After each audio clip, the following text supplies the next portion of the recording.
25%ಕ್ಕಿಂತ ಕಡಿಮೆ ಇರದಷ್ಟು ಮೊತ್ತವನ್ನು ಪರಿಶಿಷ್ಟ ಜಾತಿ ಮತ್ತು ಪರಿಶಿಷ್ಟ ಪಂಗಡಗಳ ಕಲ್ಯಾಣ ಕಾರ್ಯಕ್ರಮಗಳಿಗೆ ವಿನಿಯೋಗಿಸುವ ಕುರಿತು. 25% ಅನುದಾನವನ್ನು ವೆಚ್ಚಭರಿಸಲಿರುವಂತಹ ಕಾನೂನಿನ ಅವಕಾಶಗಳೇನು ಅಂತ ನೋಡೋದಿದ್ರೆ, ಕರ್ನಾಟಕ ಗ್ರಾಮ ಸ್ವರಾಜ್ ಮತ್ತು ಪಂಚಾಯತ್ ರಾಜ್ ಅಧಿನಿಯಮದ ಪ್ರಕರಣ 213 ಏನ್ ಹೇಳುತ್ತೆ, ಪಂಚಾಯಿತಿಗಳು ಏನು ತೆರಿಗೆ ರೂಪದಲ್ಲಿ ವಸೂಲಿ ಮಾಡುತ್ತೆ ಆ ಮೊತ್ತದಲ್ಲಿ ಸಂಬಂಧಪಟ್ಟಂತ ಪರಿಶಿಷ್ಟ ಜಾತಿ ಮತ್ತು ಪರಿಶಿಷ್ಟ ಪಂಗಡದ ಕಲ್ಯಾಣಕ್ಕೋಸ್ಕರ 25% ಮೊತ್ತವನ್ನು ವೆಚ್ಚ ಮಾಡಲಿಕ್ಕೆ ಗ್ರಾಮ ಪಂಚಾಯಿತಿಗಳಿಗೆ ಅಧಿಕಾರವನ್ನು ಪ್ರತ್ಯಾಯೋಜನೆ ಮಾಡಿರುವುದನ್ನ ನಾವು ಗಮನಿಸಬಹುದು. 25% ಅನುದಾನವನ್ನು ವೆಚ್ಚ ಭರಿಸಲು ಏನ್ ಸರ್ಕಾರ ಸುತ್ತೋಲೆಗಳಿದಾವೆ ಅಂತ ಹೇಳಿ ಈ ಕೆಳಕಂಡಂತೆ ನಾನು ನಿಮ್ಗೆ ವಿವರಿಸ್ತಾ ಇದ್ದೇನೆ. SC/ST ವಿದ್ಯಾರ್ಥಿಗಳಿಗೆ ವಿದ್ಯಾಭ್ಯಾಸಕ್ಕೆ ಏನು ಪ್ರಮಾಣ ಪತ್ರವನ್ನು ಪಡೆದು ಏನು ನೀಡಬಹುದು ಸಹಾಯಧನ ಅಂತ, SLC ವಿದ್ಯಾರ್ಥಿಗಳಿಗಾದ್ರೆ 500 ರೂಪಾಯಿ, PUC ವಿದ್ಯಾರ್ಥಿಗಳಿಗಾದ್ರೆ 750, ಪದವಿ ವಿದ್ಯಾರ್ಥಿಗಳಾದ್ರೆ 1000, ವೃತ್ತಿಪರ ಶಿಕ್ಷಣ ಆದ್ರೆ 1500 ನಾವು ಅವರಿಗೆ ಸಹಾಯಧನವನ್ನ ಕೊಡ್ಲಿಕ್ಕೆ ಅವಕಾಶವನ್ನ ಕಲ್ಪಿಸಲಾಗಿದೆ. 80%ಕ್ಕಿಂತ ಹೆಚ್ಚು ಅಂಕ ಗಳಿಸಿರುವಂತಹ SC/ST ವಿದ್ಯಾರ್ಥಿಗಳಿಗೆ ನಗದು ಬಹುಮಾನ ನೀಡುವಂತದ್ದು. ಇದರಲ್ಲಿ SSLC ಉತ್ತೀರ್ಣರಾದವರಿಗೆ 500, PUC ಉತ್ತೀರ್ಣರಾದವರಿಗೆ 750, ಪದವಿ ಉತ್ತೀರ್ಣರಾದವರಿಗೆ 1000, ಉನ್ನತ ಪದವಿ ಅಥವಾ ವೃತ್ತಿ ಶಿಕ್ಷಣಕ್ಕೆ 1500 ರೂಪಾಯಿನ ಕೊಡ್ಲಿಕ್ಕೆ ಅವಕಾಶನ ಕಲ್ಪಿಸಲಾಗಿದೆ. ರಾಜ್ಯ ಮತ್ತು ರಾಷ್ಟ್ರ ಮಟ್ಟದಲ್ಲಿ ಕ್ರೀಡೆ ಮತ್ತು ಭಾಷಣ, ವಿಜ್ಞಾನ, ಸಾಂಸ್ಕೃತಿಕ ಹಾಗೂ ಇತರ ವ್ಯಾಸಂಗೇತರ ಸ್ಪರ್ಧೆಗಳಲ್ಲಿ ಭಾಗವಹಿಸಲು ತೆರಳುವಂತ ಪರಿಶಿಷ್ಟ ಜಾತಿ ಮತ್ತು ಪಂಗಡದವರಿಗೆ KSRTC ಬಸ್ ಅಥವಾ ಸಾಮಾನ್ಯ ದರ್ಜೆಯ ರೈಲು ಪ್ರಯಾಣ ದರವನ್ನು ನಾವು ಸಹಾಯಧನವಾಗಿ ನೀಡಲಿಕ್ಕೆ ಅವಕಾಶವನ್ನ ಕಲ್ಪಿಸಲಾಗಿದೆ.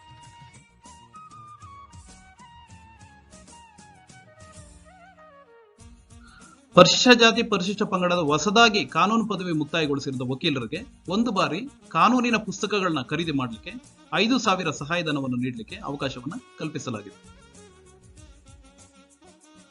ಕೇಂದ್ರ ಮತ್ತು ರಾಜ್ಯ ಲೋಕಸೇವಾ ಆಯೋಗದ ಪೂರ್ವಭಾವಿ ಪರೀಕ್ಷೆಯಲ್ಲಿ ಉತ್ತೀರ್ಣರಾದ SC/ST ಅಭ್ಯರ್ಥಿಗಳಿಗೆ ಹೆಸರಾಂತ ಹಾಗೂ ಪ್ರತಿಷ್ಠಿತ ಸಂಸ್ಥೆಗಳಲ್ಲಿ ಹಮ್ಮಿಕೊಂಡಿರುವಂತಹ ತರಬೇತಿಯನ್ನು ಪಡೆಯಲಿಕ್ಕೆ ಪ್ರಯಾಣ ಭತ್ಯೆಯಾಗಿ ಕೂಡ 5,000 ಸಹಾಯಧನವನ್ನು ನೀಡಲಿಕ್ಕೆ ಅವಕಾಶವನ್ನ ಕಲ್ಪಿಸಲಾಗಿದೆ.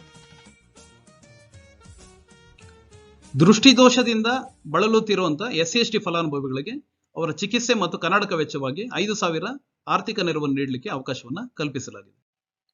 ಪಾರ್ಶ್ವವಾಯು ಹಾಗೂ ಇನ್ನಿತರ ಕಾಯಿಲೆಗಳಿಂದ ಬಳಲುತ್ತಿರುವ ಅಶಕ್ತರಿಗೆ ನಡೆದಾಡಲು ಅನುಕೂಲವಾಗುವಂತೆ ಕೃತಕ ವಯಸ್ಕರ ರಿಪಾದಿಯನ್ನು ಕೊಳ್ಳಲು ಸಹ ಸಂಬಂಧಪಟ್ಟಂತೆ ಈ ಒಂದು ಕಾರ್ಯಕ್ರಮದಲ್ಲಿ 5,000 ಆರ್ಥಿಕ ನೆರವನ್ನು ನೀಡಲಿಕ್ಕೆ ಅವಕಾಶನ ಕಲ್ಪಿಸಲಾಗಿದೆ.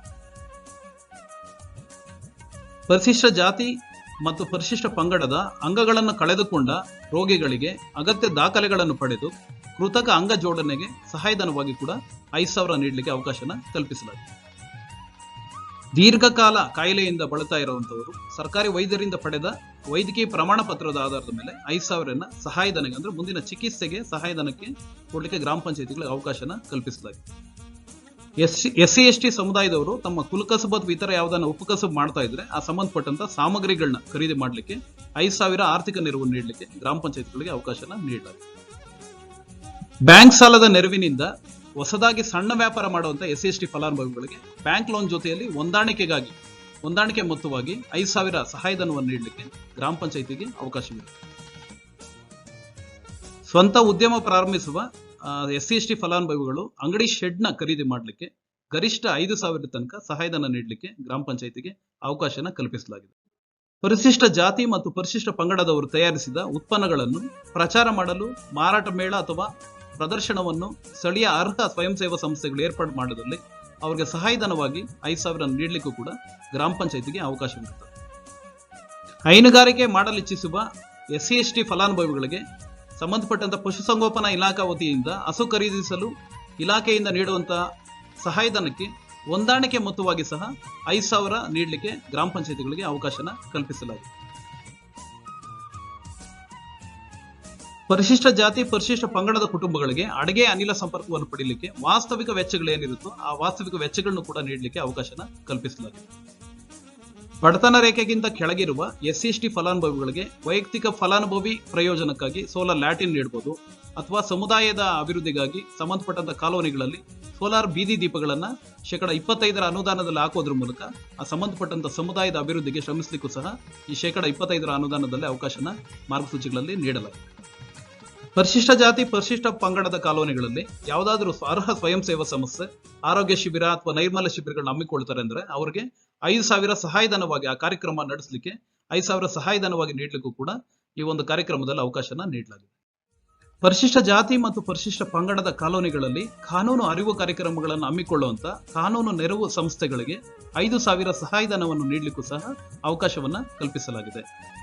ಪ್ರಕೃತಿ ವಿಕೋಪದಿಂದ ಪರಿಶಿಷ್ಟ ಜಾತಿ ಮತ್ತು ಪರಿಶಿಷ್ಟ ಪಂಗಡದವರ ಗುಡಿಸಲು ಅಥವಾ ಮನೆ ಏನಾದರೂ ಹಾನಿಯಾಗಿದ್ರೆ ಸಂಬಂಧಪಟ್ಟವರವರಿಗೆ ತಾತ್ಕಾಲಿಕವಾಗಿ ಒಂದು ಪರಿಹಾರವಾಗಿ 1,000ದಿಂದ 2,000 ತನಕ ತಾತ್ಕಾಲಿಕ ಸಹಾಯಧನವನ್ನು ನೀಡಲಿಕ್ಕೂ ಕೂಡ ಅವಕಾಶ ನೀಡಲಾಗಿದೆ.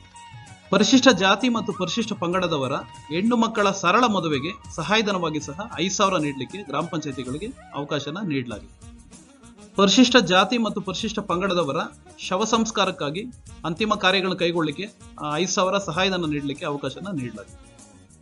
ಪರಿಶಿಷ್ಟ ಜಾತಿ ಮತ್ತು ಪರಿಶಿಷ್ಟ ಪಂಗಡದವರು ಕರ್ನಾಟಕ ಭೂ ಕಂದಾಯ ಕಾಯ್ದೆ 1964ರ ನಿಯಮ 94C ಮತ್ತು ಫಾರಂ 53 ಪ್ರಕರಣಗಳಲ್ಲಿ ಏನು ವಾಸ್ತವಿಕ ವೆಚ್ಚಗಳನ್ನ ಭರಿಸಬೇಕಾಗುತ್ತೆ ಸರ್ಕಾರಕ್ಕೆ, ಆ ಸಂಬಂಧಪಟ್ಟ ವೆಚ್ಚಗಳನ್ನು ಸಹ ಗ್ರಾಮ ಪಂಚಾಯತಿಯಿಂದ ಭರಿಸಲಿಕ್ಕೆ ಈ ಒಂದು 25% ಅನುದಾನದಲ್ಲಿ ಅವಕಾಶನ ಕಲ್ಪಿಸಲಾಗಿದೆ.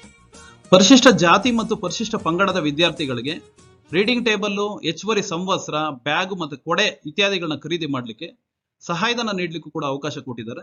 ಪ್ರತಿ ವಿದ್ಯಾರ್ಥಿಗೆ ಒಮ್ಮೆ ಮಾತ್ರ ರು 1,000 ಸಹಾಯಧನ ನೀಡಲಿಕ್ಕೆ 25% ಅನುದಾನದ ಮಾರ್ಗಸೂಚಿಗಳಲ್ಲಿ ಅವಕಾಶನ ನೀಡಲಾಗಿದೆ.